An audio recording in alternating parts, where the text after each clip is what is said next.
ராதிகா சொல்றாங்க கோபி கிட்ட, பாக்யா கொடுத்த 10 நாள் அவகாசம் இன்னையோட முடியுது கோபி.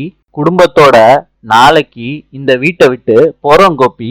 இனியா சொல்றாங்க, டாடி நீங்க இருந்தாதான் நாங்க எல்லாரும் சந்தோஷமா இருப்போம். டாடி நீங்க போக கூடாது டாடி, ப்ளீஸ் டாடி.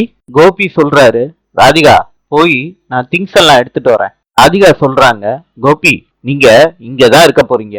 நானும் மையும் மாத்திரம்தான் இந்த வீட்டை விட்டு போறோம். இனியா உங்க அப்பாவை நான் உன்கிட்டே விட்டுட்டு போறேன் இனியா. ராதிகாவை இனியா கட்டி பிடிச்சுக்கிறாங்க. இனியா உங்க அப்பா இனிமேட்டு உன் கூட தான் இருப்பாரு. மயுவ ராதிகா கூட்டிட்டு போறாங்க. கோபி அதிர்ச்சி ஆயிடுறாரு. ஈஸ்வரி சந்தோஷப்படுறாங்க. நாளை சந்திப்போம்.